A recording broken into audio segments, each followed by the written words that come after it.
2020년의 마지막 주일입니다. 다 같이 마음을 정돈하시고 묵도하심으로 2020년 12월 27일 주일 예배를 하나님께 드립니다. 하나님은 영이시니 예배하는 자가 영과 진리로 예배할지니라. 아멘.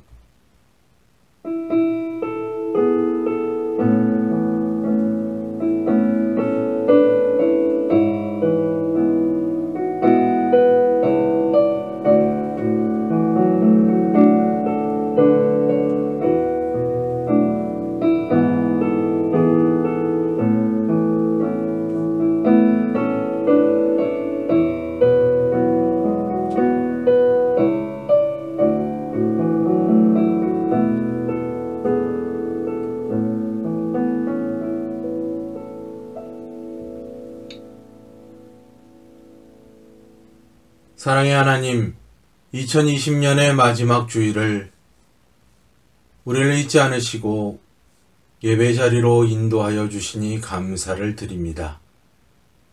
우리가 주님께 영과 진리로 온전히 예배할 때 예배를 받으시며 이 시간 주님을 예배하는 우리 모두에게 주님의 위로와 사랑 그리고 진리의 은혜를 베풀어 주옵소서.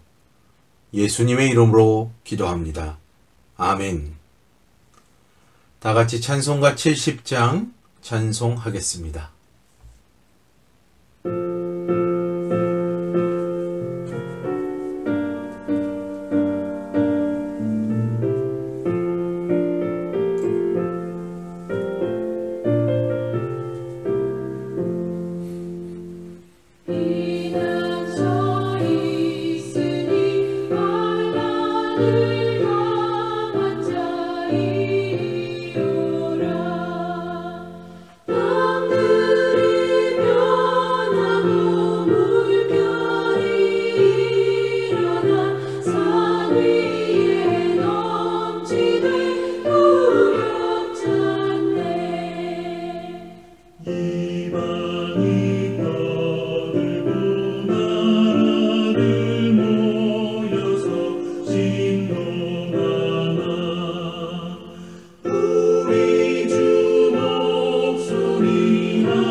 교동문 82번 빌립보서 2장입니다.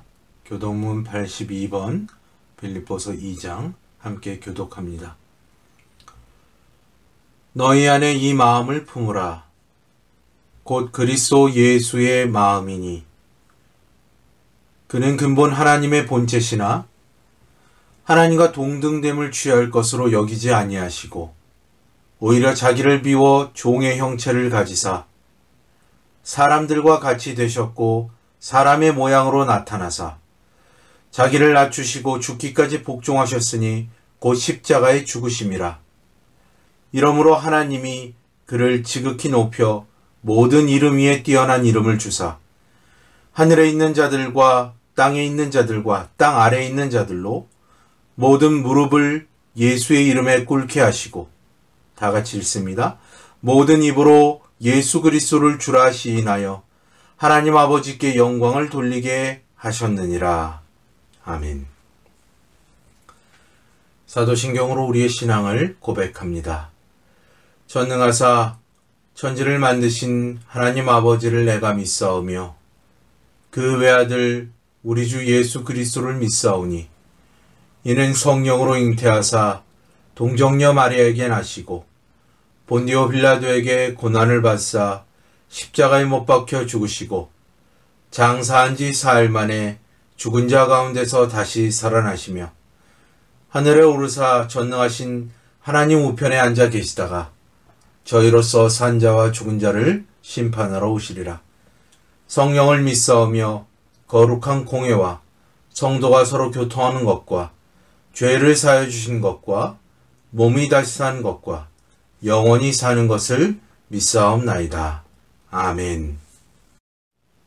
다 같이 기도하시겠습니다. 사랑의 하나님, 우리에게 2020년 마지막 주 예배를 드리게 하시니 감사를 드립니다. 올 한 해를 시작한 지도 어제 같은데 벌써 마지막 주 예배를 드린다니 세월의 빠름을 실감합니다. 우리는 주님 앞에서 지혜롭게 이 세월을 사용했는지 진지하게 물어봅니다. 2020년을 돌아봅니다. 주님의 은혜가 아니었다면 과연 우리에게 주어진 이 시기를 어찌 살았을까 하는 생각을 해봅니다. 우리를 먹이시고 입히시며 보살피시는 주님의 은혜가 아니었다면 우리가 결코 생존할 수 없었음을 고백합니다. 특별히 우리는 팬데믹의 위기가 계속되고 있는 가운데 있습니다. 이 위기 속에서 살아간 우리의 모습을 돌아봅니다. 혹여나 이 시기에 우리의 신앙이 게을러지지는 않았는지, 하나님과의 관계가 느슨해지지는 않았는지, 또 무기력한 신앙생활을 한 것은 아닌지는 돌아봅니다. 우리를 불쌍히 여겨주시고 용서해 주옵소서. 우리의 부족함은 감추시고 우리를 새롭게 하여 주옵소서. 다시금 그리스도의 가볍고 쉬운 멍에를 메고 세상 가운데서 복음으로 살아가는 자들이 되게 하여 주옵소서. 세상이 코로나로 어수선하여도 예수의 제자임을 잊지 않고 살아가는 자들이 되게 하여 주옵소서. 오늘 드려지는 예배에 복을 주시고 하나님의 은혜와 사랑으로 더하여 주옵소서. 어디에서 예배를 드리든지 그 자리가 하나님이 찾으시는 예배자의 자리가 되게 하시고 각자의 자리에서 드리는 예배가 한 성령 안에서 온전히 드리는 예배가 되게 하여 주옵소서. 전하여지는 말씀을 통해 다시 한번 우리 자신을 돌아보며 주님의 뜻 가운데 견고히 서는 믿음의 공동체와 우리 자신들이 되게 하여 주옵소서. 주의 성령께서 말씀을 들을 수 있는 귀와 심령을 주장해 주옵소서. 또한 드려지는 헌금을 기쁘게 받아 주시고 주님께 드릴 때마다 모든 것이 주님께로부터 옴을 알고 감사함으로 드리게 하여 주옵소서. 너희 보물이 있는 곳에 그 마음이 있다고 하셨으니 주님께 마음을 두어 날마다 허락된 것들 속에 감사함으로 드릴 수 있는 복된 심령이 되게 하여 주옵소서. 시작하는 시간부터 마치는 시간까지 주님께서 함께해 주실 것을 믿고 예수님의 이름으로 기도합니다. 아멘.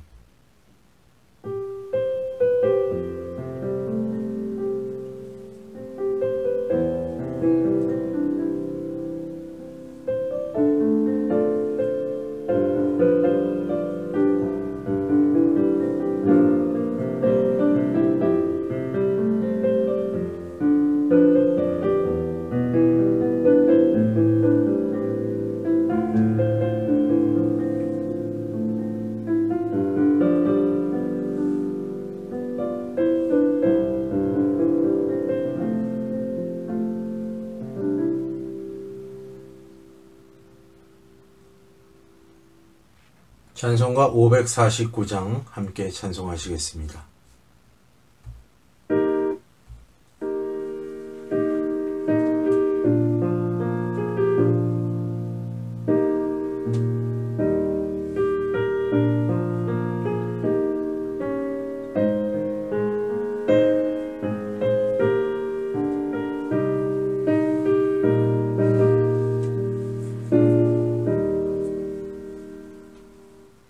내 주여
오늘 함께 보실 봉헌 본문은 마태복음 3장 2절부터 3절까지의 말씀입니다. 제가 봉독합니다. 회개하라 천국이 가까이 왔느니라 하였으니 그는 선지자 이사야를 통하여 말씀하신 자라. 일러스되 광야에 외친 자의 소리가 있어 이르되 너희는 주의 길을 준비하라. 그가 오실 길을 곧게 하라 하였느니라. 아멘.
함께 보실 하나님의 말씀은 빌립보서 3장 17절로 4장 1절까지의 말씀입니다.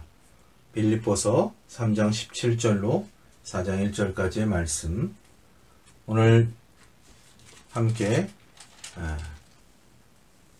하나님의 말씀으로 보도록 합니다. 다 찾으셨으면 제가 봉독합니다. 형제들아, 너희는 함께 나를 본받으라. 그리고 너희가 우리를 본받은 것처럼 그와 같이 행하는 자들을 눈여겨보라.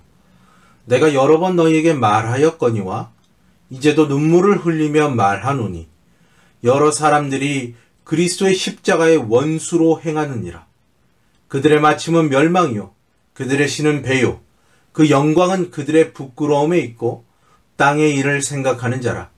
그러나 우리의 시민권은 하늘에 있는지라. 거기로부터 구원하는 자 곧 주 예수 그리스도를 기다리노니 그는 만물을 자기에게 복종하게 하실 수 있는 자의 역사로 우리의 낮은 몸을 자기 영광의 몸의 형체와 같이 변하게 하시리라. 그러므로 나의 사랑하고 사모하는 형제들, 나의 기쁨이여 면류관인 사랑하는 자들아, 이와 같이 주 안에 서라. 아멘. 사도 바울은 자유를 갖지 못한 채로 빌립보서를 기록했습니다. 그는 감옥에 갇힌 상태였고, 그래서 빌립보서 1장에서만 자신이 매여 있다는 것을 4번이나 언급하는 것을 볼 수 있습니다. 그가 1장 20절에 살든지 죽든지라는 표현을 한 것처럼 그는 삶과 죽음 사이에 놓여 있는 매우 심각한 상황 가운데 있었습니다. 그는 그러한 상황에서 절망할 법도 하지만 아랑곳하지 아니하고 교회를 향한 애정과 사랑을 중단하지 않았습니다. 오히려 빌립보 교회를 향한 사랑과 애정을 가지고 진심 어린 권면을 하는 것을 볼 수 있습니다. 그러한 바울의 마음을 오늘 본문에서 발견할 수 있습니다. 그래서 오늘 본문 18절에서처럼 눈물을 흘리며 말한다 라고 합니다. 그가 눈물을 흘리며 말한다는 것은 그만큼 바울의 말에 겸손함과 진실함이 있다는 것이고, 주님이 맡기신 양떼를 향한 마음 깊은 곳으로부터의 관심과 말세 교회를 향한 근심과 성도들을 위한 간절한 기도가 그 안에 담겨 있다는 것을 의미합니다. 예수 그리스도를 만난 이후로 바울의 사역은 늘 그랬습니다. 복음으로 세워진 공동체를 향하여 눈물로 가르치며 기도하며 사랑했습니다. 사도행전을 보시든지 고린도후서를 잘 보십시오. 그러한 표현들을 볼 수 있지 않습니까? 저 역시 오늘 이러한 바울의 심정으로 지난 시간 함께했던 사랑하는 성도님들과 마지막인 이 시간, 또 1년의 마지막 주인 이 시간에 함께 이 말씀을 나누기를 원합니다. 우리 모두 성령께서 말씀을 깨닫게 하시는 은혜와 그로 인해 그리스도의 장성한 분량에 이르게 되는 그 은혜가 우리 모두에게 있게 되기를 주님의 이름으로 소망합니다. 3장에 들어오면서 바울은 마지막으로 라는 말과 함께 편지를 시작합니다. 이는 2장까지의 핵심적인 내용을 기술한 다음에 편지를 종결하기보다는 더 중요한 주제로 넘어가려는 어떤 바울의 의도를 볼 수 있습니다. 그는 이미 빌립보서 1장과 2장에서 십자가가 중심이 되는 공동체의 주제는 그리스도의 고난과 사랑이라고 말했습니다. 즉 십자가 공동체의 핵심으로서의 예수 그리스도를 찬양하는 내용, 그래서 2장 1절부터 우리가 11절까지 확인할 수 있지 않습니까? 그리고 이어서 3장부터는 그리스도께서 행하신 사랑의 모범을 신실하게 구현하는 공동체의 모습에 대한 권면을 주고 있습니다. 이런 흐름에 따라서 3장에서는 전반부의 2절부터 11절까지 그리스도를 아는 것에 대한 강조를 하고, 후반부에서는 그리스도를 추구한다는 것이 구체적으로 어떤 의미인지에 대해서 4장 1절까지 언급을 하고 있는 것입니다.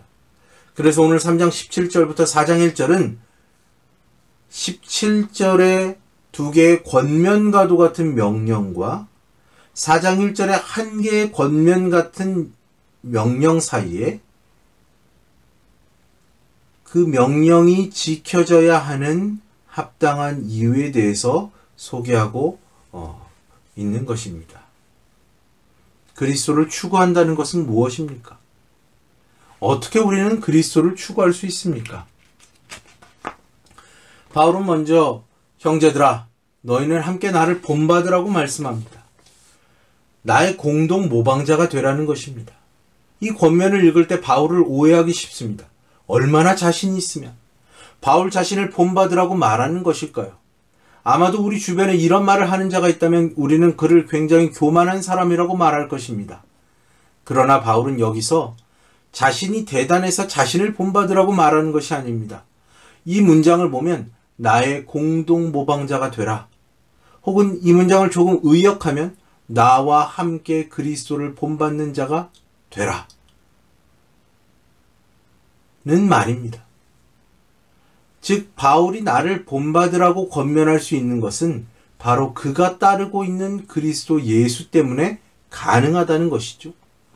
물론 바울이 도덕적으로 흠이 없고 신앙적으로 완벽하게 그리스도를 따른 사람이라고 말할 수는 없겠지만 적어도 십자가의 구속을 통해 새롭게 된 사람으로서 그리스도의 말씀과 가치대로 살려고 하는 노력, 그리고 자신에게 주어진 복음을 위해 선한 싸움을 싸우는 모습을 본받으라는 것이며 궁극적으로는 고난과 부활과 영광의 그리스도 예수를 따라가라는 명령입니다. 그런 점에서 바울이나 빌립보 교인들 모두 그리스도를 따르는 자의 길에 서 있다는 것이죠. 그리스도 예수를 본받고 그 그리스도를 따르는 것, 그것은 무엇입니까? 오늘 보면 3장 13절 14절에서 고백하듯이 그리스도인은, 예수의 제자들은 오직 그리스도라는 표대를 향해 옛일을 잊어버리고 그리스도께서 그날에 허락하실 상을 바라보면서 그 믿음을 경주하는 것입니다. 즉 그리스도인이 되어가기를 소망하는 자들은 자신의 과거에 발목 잡혀서 세월을 낭비하거나 후회하거나 한탄하는 사람들이 아니라는 것입니다. 이전 것은 지나간 것이고 이제 앞으로 새롭게 하심을 입은 그때부터 우리에게 주어진 새날의 목표, 그날에 자신에게 주어질 저마다의 상을 기대하며 최선을 다해 그 길을 가는 거예요. 물론 모두가 완전한 경지에 이르지 않을 것입니다. 사람마다 차이가 있을 수 있습니다. 그러나 인생 모두가 그리스도의 완전에서 떨어져 있지만 그 완전함을 향해 각자에게 맡기신 사명과 성도의 자리에서 자신에게 요구되는 것을 성실하게 그리고 열심히 하는 것입니다. 그렇게 자신에게 주어진 길에서 벗어나지 않고 갈 때 주변의 시련으로부터 흔들릴 수 있고 넘어질 수 있습니다. 부끄러울 수 있고 매 순간 안타까울 수 있습니다. 그러나 그 시선만큼은 목표를 향해 표대를 바라보는 것입니다. 그리고 그 쓰러진 자리, 넘어진 자리에서 다시 일어서서 그리스도를 향해 걷는 것, 그 길에서 제자다움을 드러내는 것, 바로 그것이 그리스도를 따르는 것이라고 이야기할 수 있겠습니다. 그러므로 바울은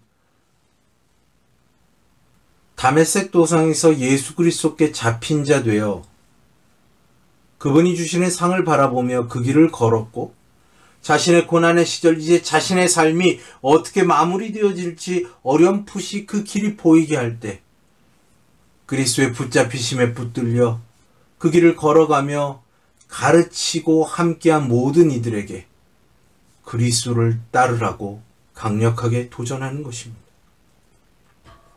다음으로 바울은 또 권면하기를 여러분이 우리를 본보기로 삼은 것처럼 우리를 본받아 그대로 행하는 사람들을 지켜보십시오라고 권면합니다. 여기서 바울은 자신 외에도 자신과 함께 그리스도의 삶의 원칙대로 사는 사람들을 주목해보라고 권면하는 것이죠. 자세하게 주목하고 관찰하라는 것입니다. 그 원칙대로 행하는 다른 사람들을 보아야 하는 이유는 무엇입니까? 그것은 신앙생활이라는 것이 개인적 차원에서 이루어지는 것이기도 하지만 공동체적인 성격을 가지고 있기 때문입니다. 하나님은 예수 그리스도를 통하여 우리를 한 성령 안에서 한 교회로 부르셨습니다. 교회는 성령의 거룩하심에 고리를 걸고 예수 그리스도를 머리로 하는 한 몸을 이루는 거룩한 공동체입니다. 그런데 이렇게 한 몸이 세워져 나갈 때, 표대를 향해 달려나갈 때, 다리만 건강하다고 해서 그 표대를 향한 경주를 잘할 수 있겠습니까? 아니면 팔만 건강하다고 해서 그 경주를 잘할 수 있겠습니까?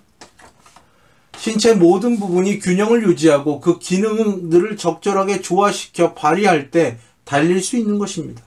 그래서 한 공동체 안에서 그리스도를 추구하며 따르는 자들을 자세하게 관찰한다는 것은 그 사람의 문제점을 지적하라는 것이 아니라, 상처를 주고받고 하라는 것이 아니라, 그 안에서 머리 대신 그리스도의 말씀의 권위 아래 서로의 보조를 맞추라는 것입니다.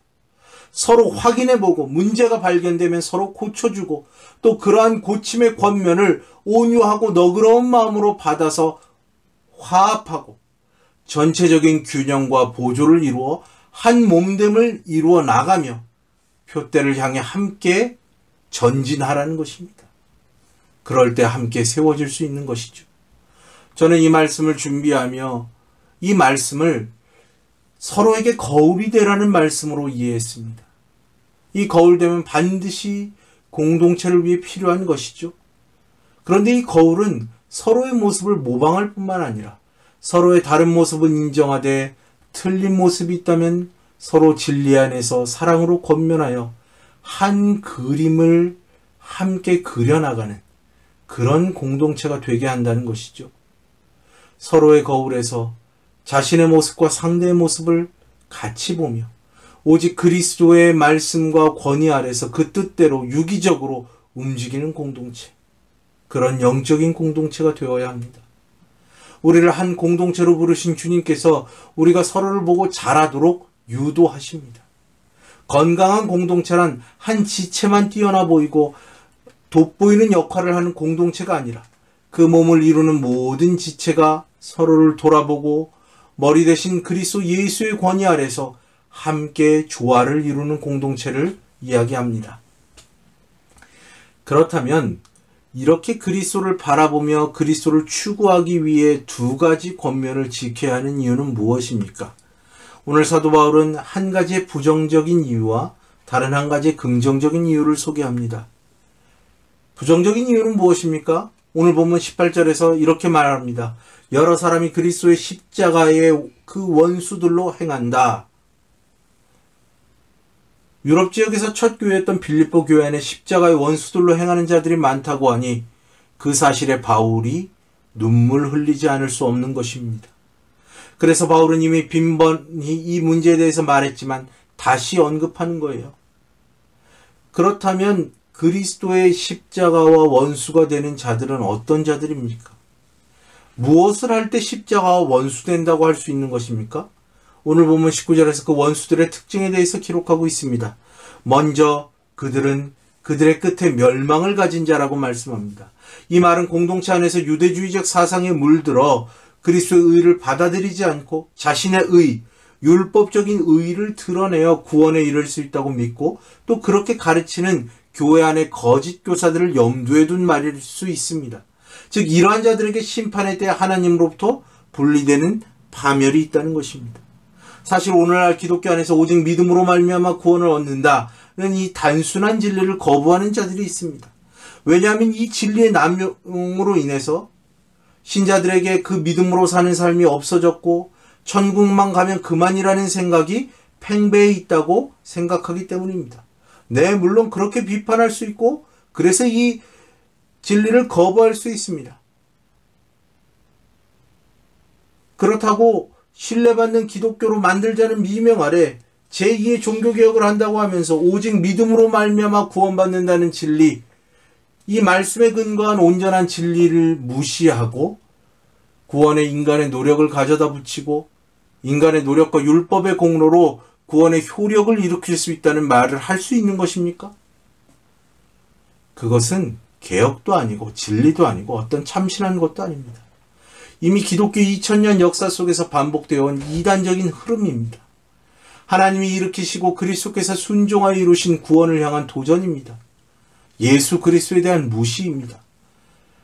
잘못을 했으면 잘못된 삶을 돌이키며 말씀 앞에 자신을 돌아볼 생각을 하고 구원받은 은혜에 감격하여 하나님의 뜻대로 살기를 삶 가운데 시도하며 부족하고 연약함을 발견하면 그리스도를 의지하여 그 삶에서 두렵고 떨림으로 자신의 성도됨을 이루어 나가야 하는 것이 마땅한 일입니다. 그래서 사도 바울은 갈라디아서 2장에 분명하게 말합니다. 사람이 의롭게 되는 것은 율법의 행위로 말미암음이 아니요 오직 예수 그리스도를 믿는 믿음으로 말미암는 줄을 알므로 우리도 그리스도 예수를 믿나니 이는 우리가 율법의 행위로서가 아니고 그리스도를 믿음으로써 의롭다 함을 얻으려 함이라. 율법의 행위로서는 의롭다 함을 얻을 육체가 없느니라. 십자가의 의를 거부하고서는 결코 구원에 이를 수 있는 길은 없습니다. 구원의 길에서 오직 그리스도 예수의 이름만을 우리에게 허락하셨다는 것을 꼭 기억하시길 바랍니다. 다음으로 그들의 신은 배라고 말합니다. 이 말은 인간의 쾌락과 육체의 욕망에 몰두해서 살아가는 사람들을 가리키는 말입니다. 특별히 음식과 관련하여 폭식과 무절제한 충족을 누리려고 하는 그런 사람들을 이야기하는 것이죠. 탐심과 방종하는 일에 자기의 몸을 맡겨버린 자들을 가리키는 표현입니다. 그리고 그 영광이 그들의 부끄러움에 있다라고 말씀합니다. 바울이 만약 이 당시에 유행하던 도덕 폐기론자들을 옹호하는 사람들을 염두에 두고 있다면 이 말은 음란함과 육체적 욕망의 전반에 관한 말씀을 언급한다고 할 수 있겠습니다. 신앙적인 행위 속에서 교묘하게 십자가의 의를 거부하든지 살아가는 삶 속에서 욕망을 지향하며 십자가를 무시하는 자들이든지 그들은 십자가의 원수가 되는 것입니다. 이어서 바울은 이러한 십자가의 원수의 특징들을 종합해서 결론이라도 내듯이 네 번째로 땅의 일을 생각하는 자가 십자가의 원수라고 말씀합니다. 사도 바울에게 있어서 하늘의 일과 땅의 일은 비교적 선명하게 구분되어집니다. 그래서 바울은 골로새서에서 골로새 교회 성도들에게 위의 것을 찾고 땅의 것을 찾지 말라고 말씀합니다. 땅의 것, 땅의 일이라는 것은 무엇입니까? 골로새서 3장 5절과 6절은 이렇게 말씀합니다. 땅에 있는 지체를 죽이라. 곧 음란과 부정과 사욕과 악한 정욕과 탐심이니 탐심은 우상 숭배니라. 이것들로 말미암아 하나님의 진노가 임하느니라. 이러한 이해를 우리는 갈라디아서 5장에서도 발견할 수 있습니다. 사도 바울은 갈라디아 교회 성도들에게 성령을 따라 행하라고 권면하면서 이 성령의 일과 육체의 일이 서로 대적한다고 말씀합니다.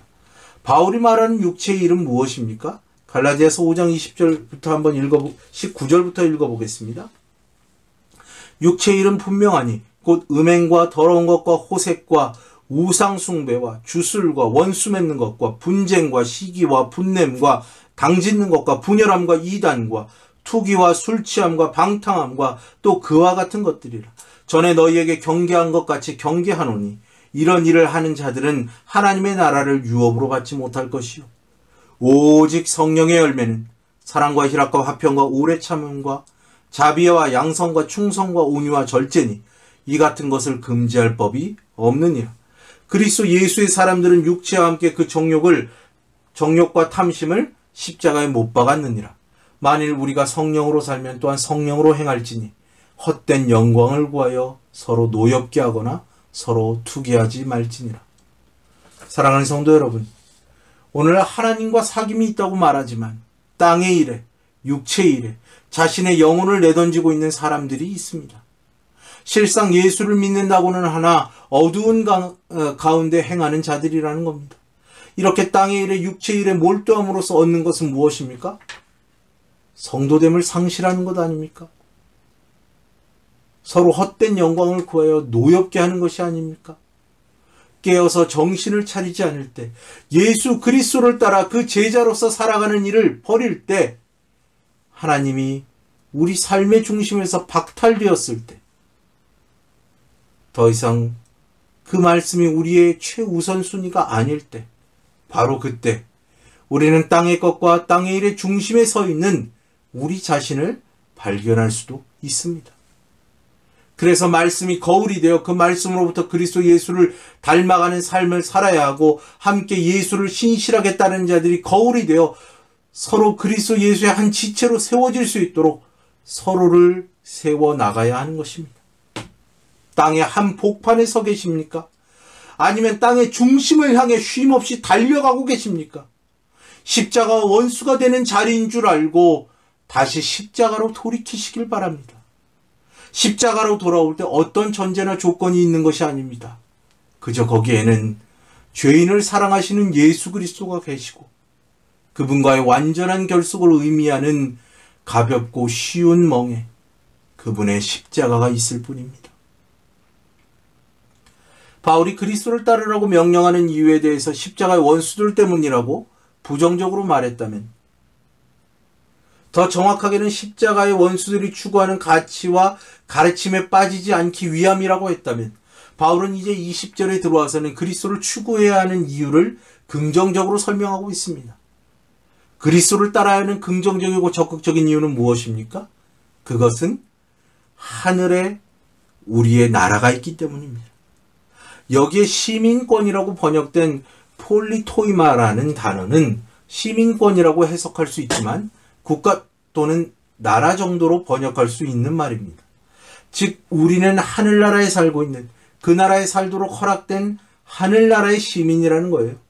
빌립보는 이 당시에 그리스에 위치한 지역이었지만 로마의 식민지여서 로마의 시민권을 가지고 있는 사람들은 그곳에서 로마 시민으로 살 수 있었습니다. 그러므로 우리는 이 땅에 살고 있지만 하늘의 시민권을 가지고 있기에 하늘의 시민으로서 살아가는 것입니다. 로마 시민이면 로마가 다스리는 지역 어디서든 로마의 법을 따르듯이 하늘의 시민이면 하늘나라의 시민답게 하나님이 지으시고 그리스도께서 통치하시는 어느 곳에서든지 그리스도를 왕으로 인정하며 그분의 말씀에 순종하는 일이 있어야 한다는 것을 말씀하고 있습니다. 그렇다면 이 하늘나라의 시민들, 하늘의 백성들은 어떤 특징을 가지고 있습니까? 오늘 본문 20절 하반절입니다. 우리는 그 하늘로부터 오시는 구원자, 주 예수 그리스도를 기다립니다. 라고 말하죠. 즉 하늘나라의 시민들은 주님의 오심을 기다리는 자라는 특징을 가지고 있는 것입니다. 기다리는 사람들이라는 거예요.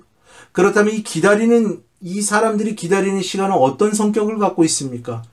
이 시간의 성격은 기다림의 대상이 되시는 하늘로부터 오시는 예수 그리스도의 어떠하심과 관계를 가지고 있습니다. 그래서 오늘 본문에서 바울이 말하는 예수님을 어떤 분으로 이야기하는지 우리가 살펴보아야 합니다.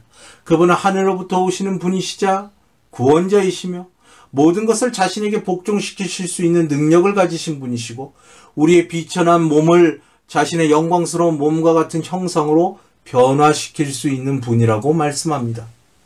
먼저 그분이 하늘로부터 오신다는 것은 그분이 인간의 몸을 입고 이 땅에 오셔서 인간으로서 당하신 고난과 수치, 그리고 그 절정으로서의 십자가, 그 십자가를 더욱 수치스럽게 했던 아버지 하나님과의 분리와 같은 그 고난을 당하신 일과 죄와 사망의 권세를 이기시고 부활하신 일, 그리고 하늘로 올라가신 이후에 하나님 보좌 우편에서 그의 나라를 다스리시는 일 등을 전제하고 있는 것입니다.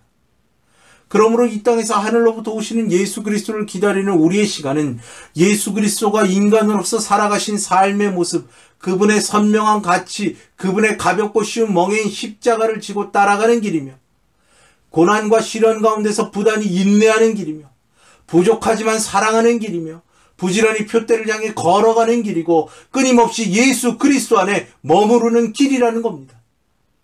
함께 그리스도를 따르며 서로의 짐을 지고 함께 가는 길입니다.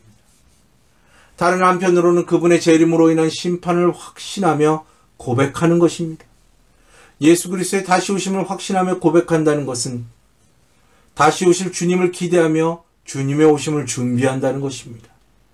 마태복음에 보면 주님의 오심을 준비하고 알렸던 한 사람이 있었습니다. 잘 아시는 세례자 요한입니다. 세례자 요한이 광야에서 이렇게 외쳤습니다. 오늘 봉헌 본문이기도 합니다. 회개하라, 천국이 가까이 왔느니라 하였으니 그는 선지자 이사야를 통하여 말씀하신 자라 일렀으되 광야에 외치는 자의 소리가 있어 이르되 너희는 주의 길을 준비하라. 그가 오실 길을 곧게 하라. 주님의 다시 오심을 준비하는 것 역시 세례자 요한의 주님의 오심을 준비하라고 준비하라고 한 외침에서 벗어나지 않습니다. 죄를 돌이키고 작고 좁은 길이지만 다시 오실 왕을 위해 그 작고 좁은 길을 걸으며 우리 자신들의 죄로 말미암아 구부러지고 거칠며 속고 속이는 마음을 곧게 하고 바르게 해야 합니다. 그리고 하늘로부터 우리를 향해 오시는 그 예수 그리스도를 정결한 신부로 맞이해야 되는 것이죠.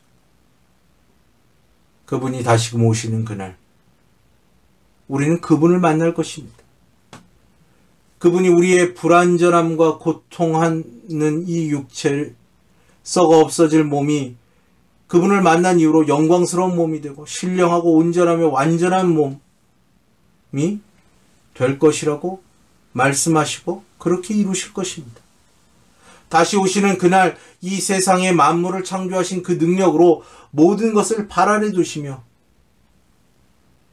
예수 그리스도의 멍에를 메고 그분을 따라간 성도들을 온전케 하시며 영광스럽게 하실 것이라는 겁니다. 그러나 그분을 거부하고 십자가의 원수이기를 고집하는 자들에게는 절대적인 의로움으로 판단하실 것이다 하는 겁니다. 사랑하는 여러분, 여러분은 기다리는 시간을 어떻게 보내시겠습니까? 예수님의 생애를 기억하십시오. 빌립보서 2장 5절부터 11절, 우리가 오늘 교동문으로 읽은 본문입니다.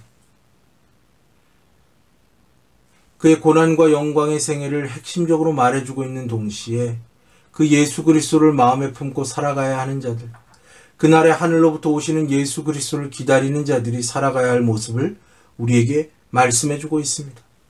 여러분 안에 예수 그리스도의 마음을 품으시기 바랍니다. 이 땅에 살지만 하늘의 시민권을 가진 자답게 예수의 제자답게 십자가를 지고 우리에게 주어진 길을 걸어갈 때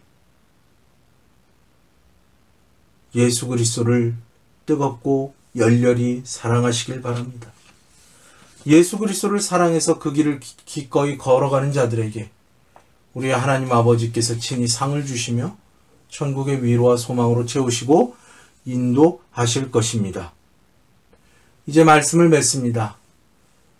사랑하고 보고 싶은 성도 여러분, 오늘 바울이 4장 1절에서 3장의 결론을 말한 것처럼 그 결론을 빌어서 설교를 마무리할까 합니다. 주님 안에서 굳건히 서시길 바랍니다. 다시 한번 말씀드리지만 주님 안에서 굳건히 서십시오. 여기에 서라는 동사는 전장에 나간 병사가 적의 공격 앞에서 한치의 물러섬 없이 굳게 자신의 자리를 지킨다는 의미입니다. 또한 우리로 하여금 주님 안에 굳게 서는 훈련이 계속되어야 한다는 사실을 우리에게 알려주고 있습니다. 사랑하는 성도 여러분, 십자가의 원수들의 끊임없는 공격과 유혹과 거짓 가르침 앞에서 땅의 것을 절대시하는 이 시대 가운데 믿음에 굳게 서서 흔들리지 말아야 할 것을 바울이 오늘 말씀을 통해 우리에게 요청하고 있습니다.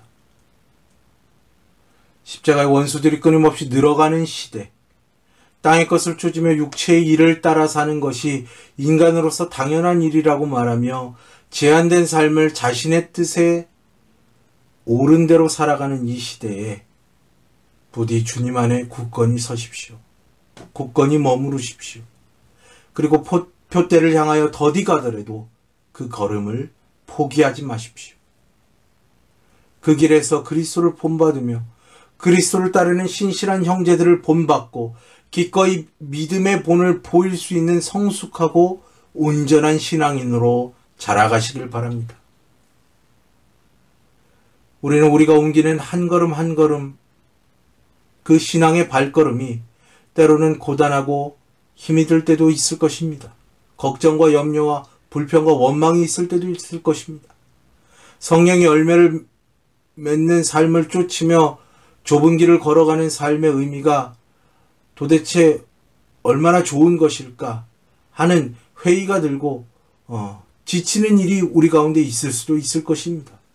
그래도 그때마다 하늘나라의 시민권을 가지고 살아가는 자임을 잊지 마시길 바랍니다. 그리고 하늘나라의 시민답게 하나님의 자녀답게 예수의 제자답게 살아갈 때 그 길에서 우리를 다스리시며 인도하시는 그분의 풍성한 위로와 격려가 그 길을 따르는 자들에게 있게 될 것을 믿습니다. 그리고 그 길의 끝에서 우리를 만나 주시고 우리에게 상을 주시고 칭찬해 주시며 우리의 지친 몸을 일으키셔서 새롭게 하실 그 주님을 만날 것을 소망하고 기대합니다. 주 예수 그리스도 안에 있으면 언젠가는 이 모든 일의 목격자가 될 수 있음을 알고 주님 안에 굳건히 서서 믿음의 공동체요 하나님께서 택하신 이 교회를 복되게 세워나가고 또한 우리 자신들의 신앙을 주님의 말씀 위에 굳건히 서서 이 말세 시대에 하나님의 마음을 시원케 할 수 있는 그런 복된 성도님들이 되시기를 주님의 이름으로 축원합니다. 기도합니다. 하나님 아버지, 귀한 은혜와 사랑 감사합니다. 주님 안에 굳건히 서는 자들이 되게 해 주시옵소서.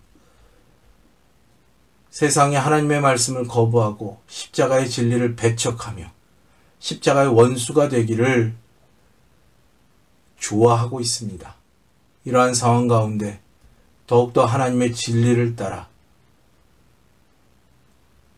그리스도의 멍에를 메고 우리에게 주어진 그 복음의 길을 걸어갈 수 있는 자들이 되게 하시고 함께 불러주신 이 믿음의 공동체를 서로 용납하며 사랑하며 이해하며 권면하며 복되게 세워나가서 정말 이 마지막 시대에 하나님이 보시기에 잘했다 칭찬 듣는 귀한 교회가 될 수 있도록 주님께서 함께해 주시옵소서. 주께서 선하게 이끌어 주실 것을 믿고 예수님의 이름으로 기도합니다. 아멘.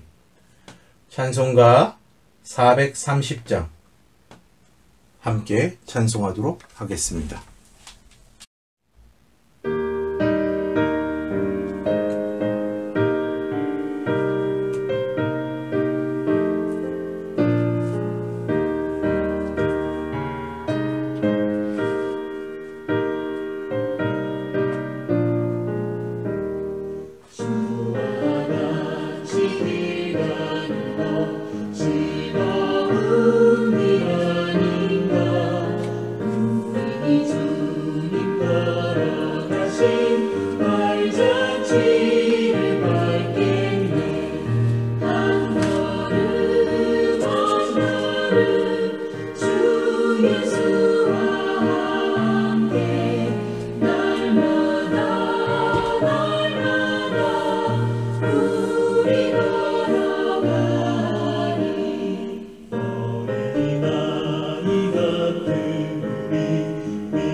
기도합니다.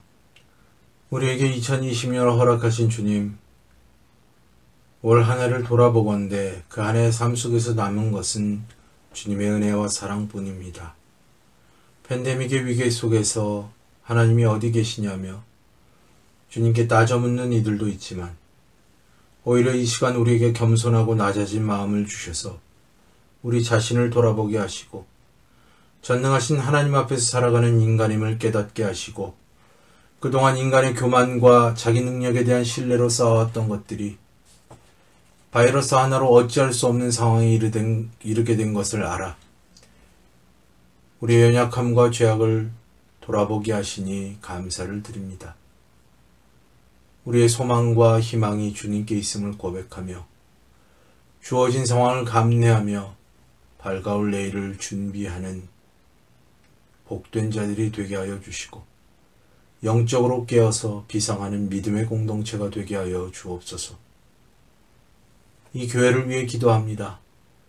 지난 시간 하나님의 뜻 가운데 세워진 이 교회를 지금까지 인도해 주신 주님, 주님을 신뢰하고 사랑하는 자들을 한 공동체에 모이게 해주셨으니 힘써 한 몸을 이루며 이 마지막 시대 주 안에서 굳게 서는 믿음의 공동체가 되게 하시고 하나 되어 믿음으로 다가오는 시련과 고난을 넘어서 표대를 향해 달려갈 수 있는 교회가 되게 하여 주옵소서. 마지막 시대에 더욱 진리에 붙들려 예수의 제자로 살기를 마다하지 않는 복음의 공동체가 되게 하여 주시고 자신들을 돌아볼 줄 알아 한 몸의 조화를 이루어 나가는 그런 교회와 성도들이 되게 하여 주옵소서. 이 교회의 가장 어른에서부터 가장 작은 아이에 이르기까지 한 사람 한 사람을 지키시고 보호하여 주옵소서. 특별히 우리 모두가 이 시기에 더욱 주님의 보호하심과 사랑을 경험하는 그런 복된 시기가 되기를 원합니다. 이 교회에 세우신 목사님을 기억하시고 그 목회 사역을 붙드시며 맡겨진 양떼를 푸른 초장으로 인도하는 진실되고 선한 목자가 되게 하시고 주님이 주시는 지혜와 능력을 가지고 영적인 리더십을 잘 발휘하여 이 양떼들을, 이 교회를 복되게 이끌어 나갈 수 있도록 인도해 주옵소서. 때마다 일마다 영육의 강건함을 주시고 주님이 주시는 능력으로 힘있게 목회 사역을 감당할 수 있도록 인도해 주옵소서. 이 교회에 자라가는 다음 세대들이 있습니다. 저들을 기억하시고 어려서부터 받은 신앙의 교육으로 평생에 떠나지 말아야 할 길을 배우게 하시며 끊임없이 주님 안에 머무르며 주님과 동행하는 자녀들이 되게 하여 주옵소서. 저들이 자라가면서 누구에게도 말할 수 없는 어려움과 아픔이 있을 때 주님께 모든 것을 내려놓게 하시고 주의 선하신 도움을 받아 그 모든 것을 잘 이겨내고 감당하는 자녀들이 되게 하여 주옵소서. 건강하게 하시고 배우는 학생들이오니 주어진 시간에 최선을 다하여 잘 배우고 익혀서 주님의 나라를 위해 온전히 사용되게 하여 주옵소서. 특별히 사춘기를 지나가는 친구들이 있습니다. 기억하시고 주님 안에서 자신을 돌아보고 주님을 만나 자신의 정체성, 하나님의 자녀임을 확인하는 귀하고 복된 성장의 시기로 사용하여 주옵소서. 어려운 시기에 취업과 학업을 준비하며 기도하는 청년들이 있습니다. 주님께서 친히 도움이 되어 주시고 주어진 시간에 최선을 다하여 준비하고 준비한 것들을 잘 펼칠 수 있는 기회를 허락해 주옵소서. 또한 이 시기에 선교의 사명을 감당하시는 선교사님들이 계십니다. 익숙한 환경으로부터 떨어져 모든 것이 다른 그곳에서 하나님의 도우심을 바라며 하나님이 구원하시기로 작정한 영혼들을 바라보며 선택한 길이니 주께서 때마다 일마다 공급하시고 선한 은혜로 채우셔서 주님 오시는 그날까지 주님의 이름이 그 복된 소식이 전해지는 복된 일이 계속될 수 있도록 인도해 주옵소서. 코로나 바이러스로부터 자유롭지 않은 시대에 걱정과 염려가 사회를 마비시키고 있습니다. 그러나 주 안에 있기를 걱정하고 염려하기보다는 오히려 기도할 수 있는 자들이 되게 하시고 주어진 규칙들을 잘 지키며 이 시기에 성도로서 할 수 있는 최선이 무엇인지를 고민하고 실천하는 자들이 되게 해 주옵소서. 치료제와 백신이 잘 개발되도록 인도하여 주시고 이것이 나누어질 때 경제의 논리, 자본의 논리, 정치의 논리로 움직이기보다는 모든 사람들, 연약한 자들이 균등한 혜택을 누리는 사랑과 나눔이 있게 하여 주옵소서. 푸포탈 한인선교교회를 늘 기억해 주시고 이 공동체에서 신앙생활을 하는 우리 모두에게 하나님의 선한 능력과 지혜를 주셔서 마지막 시대에 주님께 칭찬받는 선한 믿음의 공동체가 되게 하여 주옵소서. 예수님의 이름으로 기도합니다. 주기도문 합니다. 하늘에 계신 우리 아버지여, 이름이 거룩히 여김을 받으시오며 나라에 임하옵시며 뜻이 하늘에서 이룬 것 같이 땅에서도 이루어지이다. 오늘날 우리에게 일용할 양식을 주옵시고 우리가 우리에게 죄 지은 자를 사하여 준 것 같이 우리 죄를 사하여 주옵시고 우리를 시험에 들게 하지 마옵시고 다만 악에서 구하옵소서. 대개 나라와 권세와 영광이 아버지께 영원히 있사옵나이다. 아멘. 지금은 우리 주 예수 그리스도의 은혜와 하나님 아버지의 놀라우신 사랑하심과 성령 하나님의 감화 감동 충만케 하심의 은혜가 오늘 주 안에서 굳게 서서 믿음으로 이 시대를 살아가기를 소망하는 사랑하는 이 교회와 또 이 시간 머리 숙인 하나님의 백성들 머리 위에 이제로부터 영원토록 항상 함께 있을지어다. 아멘.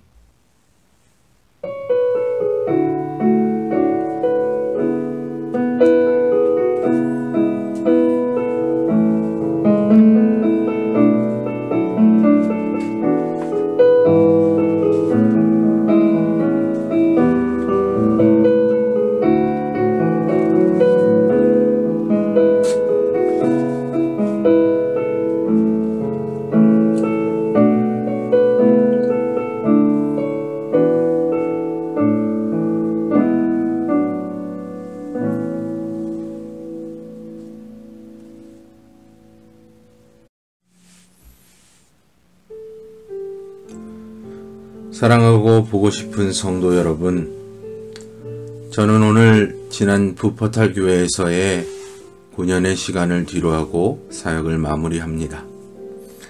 이 시간 여러분들께 잠시 감사의 말씀을 드리고 싶습니다.